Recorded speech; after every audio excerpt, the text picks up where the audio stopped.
our India business. For the next 20 minutes, I'll take you through what we do in the space of data centers and how we can help you run high density loads in the data center, and especially about AI workloads.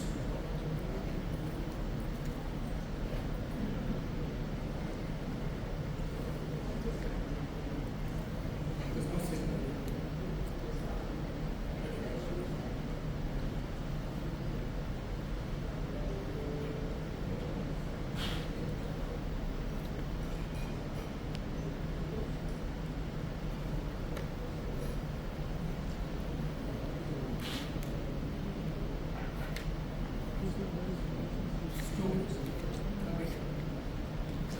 Okay, so I'll just use this time in the meantime just to tell a little about Vertiv. So Vertiv is in the field of helping customers manage their workloads in the multi-cloud environment, or your on-prem or enterprise. So we have a complete portfolio of solutions starting from power and cooling. So we are known in the industry we're in the industry in India for the last 30 plus years in earlier incarnation, but Vertiv is a new name, which is around 7 years old right now, and we are into data center infrastructure management, power, cooling, and IT solutions. So we have complete solutions that is ranging from managing virtual processors, service processors, IT management, IT KVMs, and the complete portfolio is what we manage. That's what we help customers. For the next 20 minutes, what I want to speak about is about, everybody's talking about AI right now, so you already have your existing infrastructure,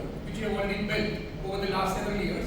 How do you manage that for the new workloads that's going to come here? So let me ask you a question right now. How many of you right now here are managing AI workloads in your data center? You may be having a multi-cloud environment, you may be having on-prem enterprise, but how many of you right now here are managing AI workloads in your data center? How many of you think in the next, very less number of hands, but the next 1 or 2 to 3 years, how many of you think that you will have AI workloads in your data center?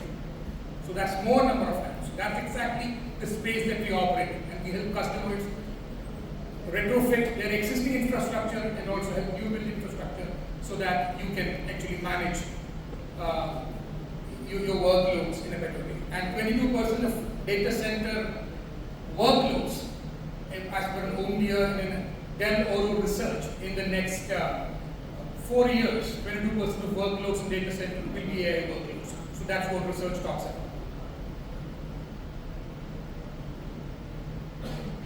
So glitch here.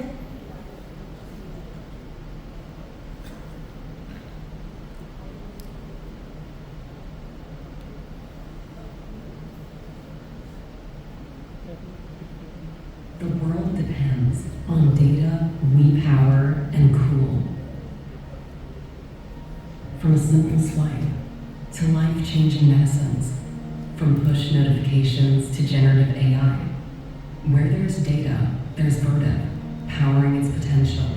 From pioneering precision cooling to Vertiv's global leadership in critical infrastructure.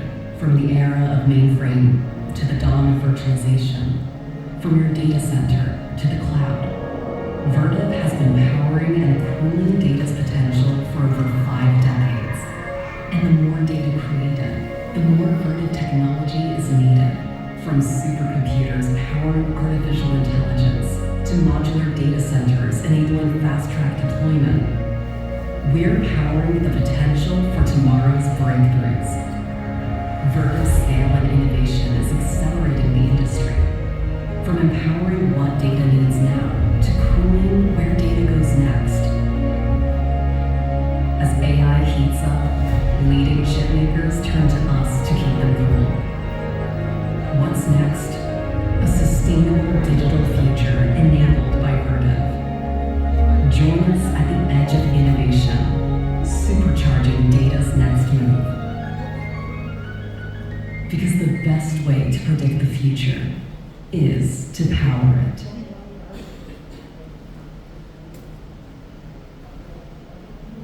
Okay, so for the next 20 minutes, I'll try to talk about data center trends, AI and its impact on IT infrastructure, some challenges that we're facing today and how does work help in terms of mitigating it.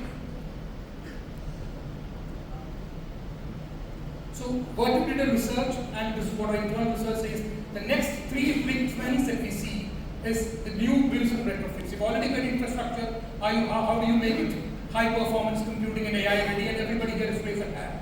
The next 2 years or so, we will have to upgrade our infrastructure so that it can handle high performance workloads. So the new options include ready-made, the old brick and mortar technology, as also the prefabricated modular containers. So that's all the solution that we will have to get into. The next one is about the death of diesel generators. So that's not a sustainable solution. There's a lot of talk about sustainability, and then we'll have to get rid of the diesel generator thing. So we'll have to talk about battery energy solution, storage solutions, and bring your own power model. So that's what we see as the next big trend. And the third one is flexibility. So when it comes to flexibility, you have existing workloads, something like 4 to 6 to 8 kilowatt per rack, but that's actually moving. Hyperscale is already moved to 10 to 12 kilowatt per rack, and then we're talking about 20 plus kilowatt, and we're actually doing projects that customers are talking about 35 to 40 to 45 kilowatt per rack with some Indian customers. And that's, we're also working right now on a project where the requirement is 120 kilowatt per rack. So that's the kind of migration and the progression that we're seeing in the data center industry. How do we get there? How do we become flexible? How do we ensure that what we've already built can be retrofitted to the new requirements and the new kind of AI servers that we're seeing across? So AI and its impact on IT infrastructure, it's not just AI alone, it's all about, can you get these two things on? Somebody working on it? Okay. So AI and its impact on IT infrastructure, it's not just about AI alone, it's also about high performance computing. So everyone is talking about AI, but how does AI matter to you? So that's very important, and I've already done the survey here. Everybody here knows that it's going to be important and it's coming faster than we can think about in the next 2 to 3 years. And that was what from the previous session, so also that this is going to be the thing that's coming in faster momentum.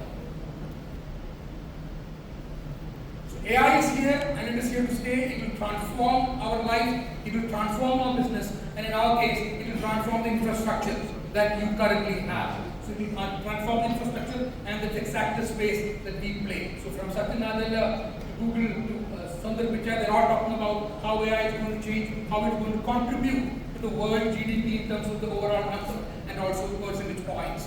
So the game is changing. Are we ready for it?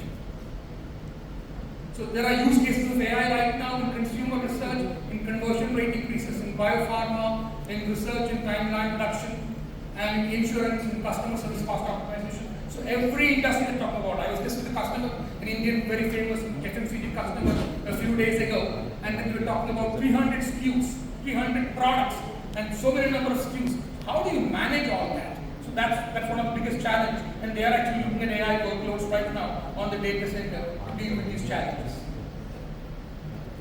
So accelerated AI, IT is changing the game. So as of today, we did a survey, and Uptime Institute did a survey for us, and we say that 75% of workloads are still in the range of something like lesser than 20 kilowatt.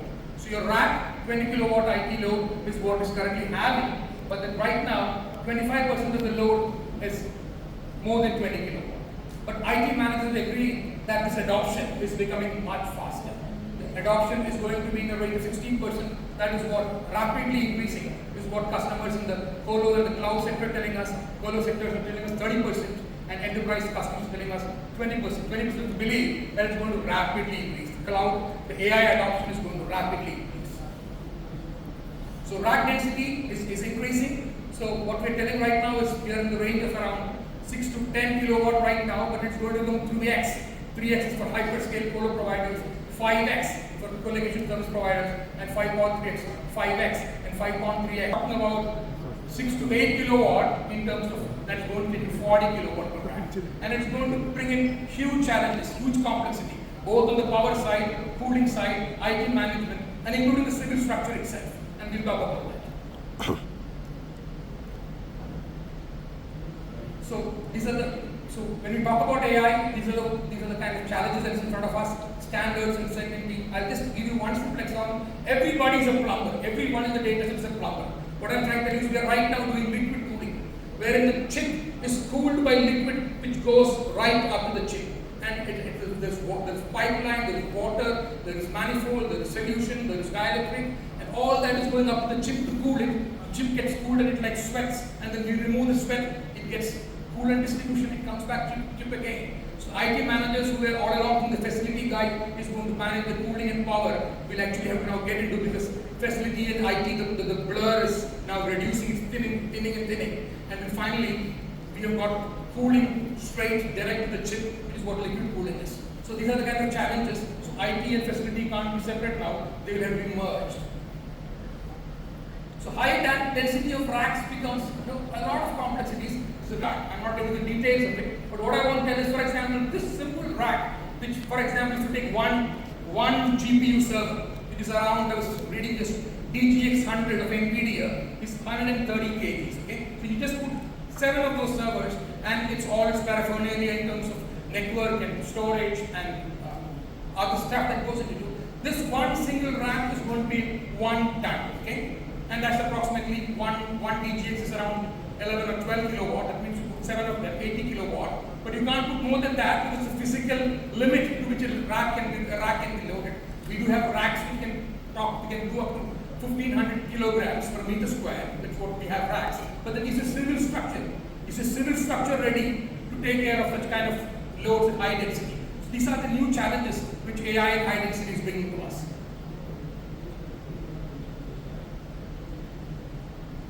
So what we talked about, low density racks, which is what is right now 10 kilowatt, medium density 10 to 25 kilowatt, 25 to 80 kilowatts high density, and extreme AI, which we're talking about, is 80 kilowatt per rack. So IT infrastructure is going through a massive change, a massive shift in the way we have to operate it.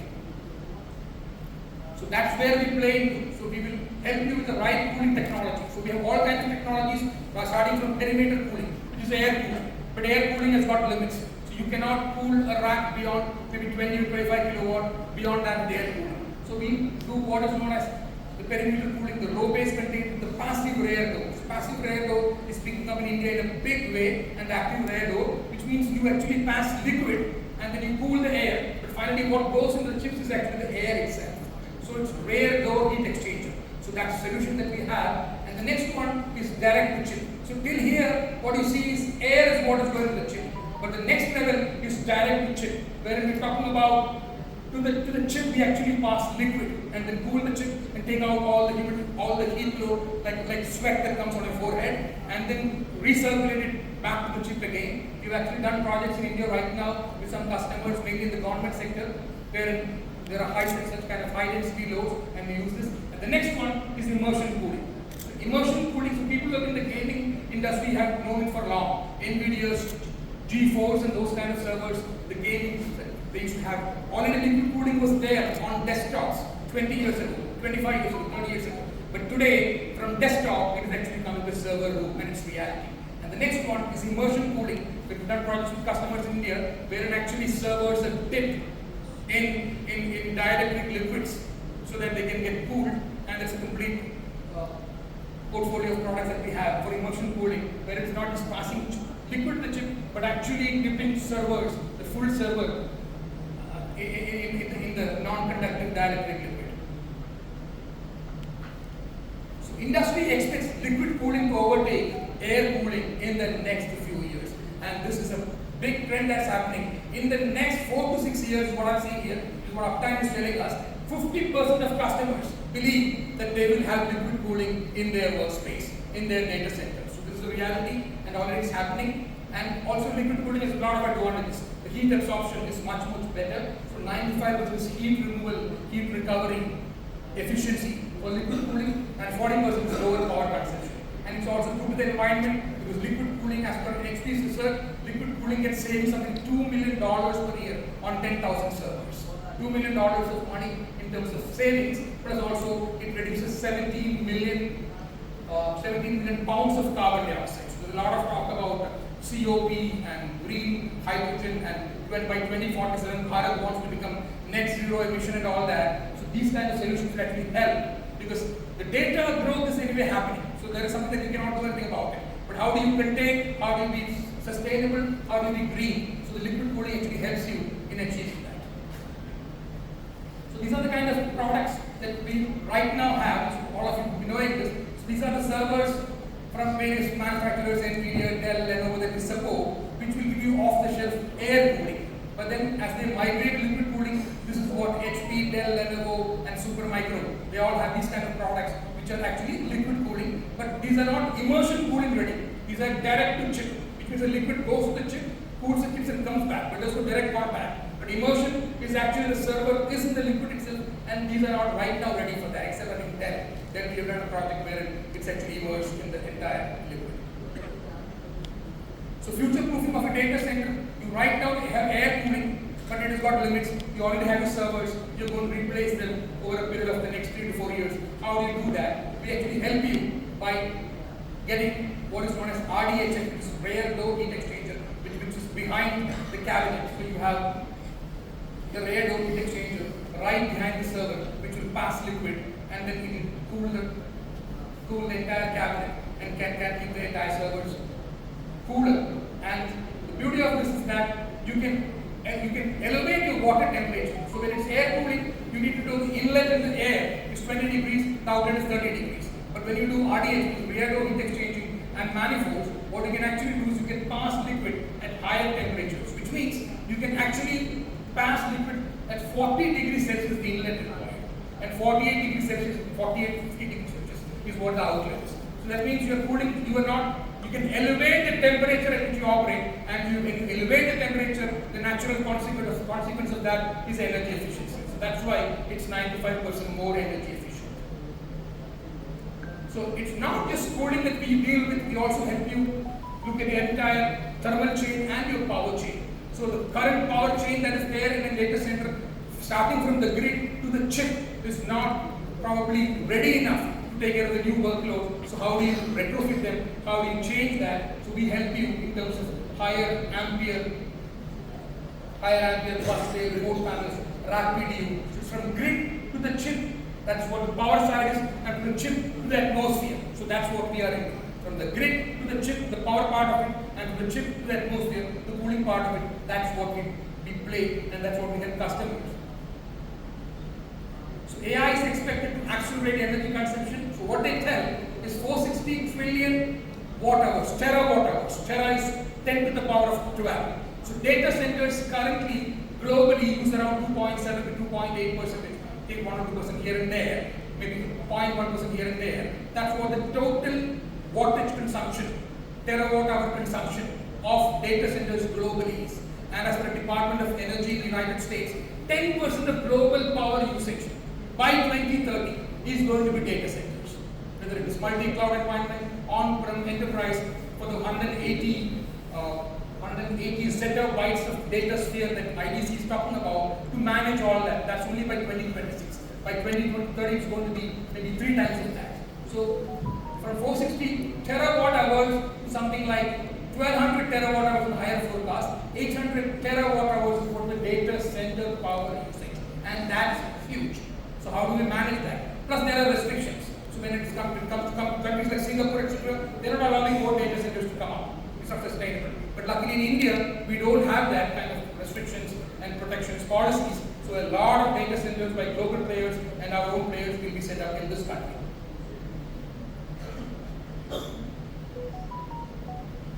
This is Jensen Huang, the CEO and founder of NVIDIA, which is in the news today. This has just crossed the $1 trillion market cap globally.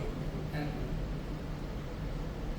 the world is transitioning from general purpose to accelerated and AI computing. Compute density and therefore power density are increasing incredibly. Every aspect, from computing, networking, and software, are all groundbreaking computer science. The data center infrastructure is also incredibly complex. The most advanced cooling and power technologies are essential. Vertiv is the world leader. We've enjoyed a great partnership with Vertiv for many years, and our collaboration is growing in leaps and bounds. As every industry and region invest in building AI factories at enormous scales, our partnership with Vertiv is more important than ever. I want to congratulate Jordana and Vertiv on an extraordinary year. This is just the beginning of great things to come as we partner to put AI in the reach of every company and industry. So that's our partnership with NVIDIA. So we're working with NVIDIA the next generation cooling. So Department of Energy, we just researched and found out that cooling is going to be a big challenge and it's going to consume a lot of power. So we are working with NVIDIA in the next generation cooling technology. So NVIDIA and V and Honeywell and Boyd, so these are also manufacturing universities. We have partnered together to look at the next cooling solution for the data center industry. And the prototype of that, which is called a single phase and the dual phase cooling, is going to come out in the next 2 years. It's not just NVIDIA alone, we are also working with Intel. And this what you see here is the real time which is there in our lab in Columbus. They were working with Intel on their next generation because in the game of GPUs and all that, NVIDIA is much ahead of Intel and AMD right now. But everybody's in the catch-up game and everybody wants to be ahead of NVIDIA. So we work also working with NVIDIA, Intel and AMD on the next level of cooling. So I talked about it before, but I still have 2 minutes more. So a little about Vertiv at a glance. So we are a global company with a turnover of $7 billion, which is annual revenue 2020 was. We've got 27,000 employees globally. We have 22 factories, and we have factories in India, in and around Mumbai and Pune. We have got 3,500 service engineers globally, and out of which 1,500 service engineers are in this country. So this business, we are in 30 years, 1,500 service engineers all across the country for air, cooling, power, and thermal and IT management. We already have in this country. So that's our biggest USP in terms of the service workforce that we have across the country. And we are number one in thermal management, number one in three-phase large UPS, and we've got 50 plus years in industry, maybe 35 plus years in this country in Bharat. And we are the most leading innovator. This is what our products look like. We've got a stall next door, so please come over there and then have a look at some of our products. We can try to show that. There's an Oculus device there. You can actually virtually see through a complete data center with a lot of our products, which you physically install. So you'll actually just virtually see that. And we have the life cycle services, project services. This is the last slide on my deck. The second last. So this is about how a data center looks like. I just want to talk about a little bit about this. So this is about our hyper-converged physical infrastructure, which means network, storage, server, all delivered, pre-delivered from our factory in Mumbai. Which means you want a data center with 35 kilowatt load, you just have to plug in servers. The rest of it is completely done by us. We just put everything for you. Fire suppression, access control, asset tracking, IT management. Everything is pre-built into it. You just go there, deploy, get your servers, put it. It's a data center ready to run with the lowest deployment time. This is for data centers. We can go up to 30, 40, 50 racks depending upon what we want to do. And for larger ones, we have the full data center design and build practice.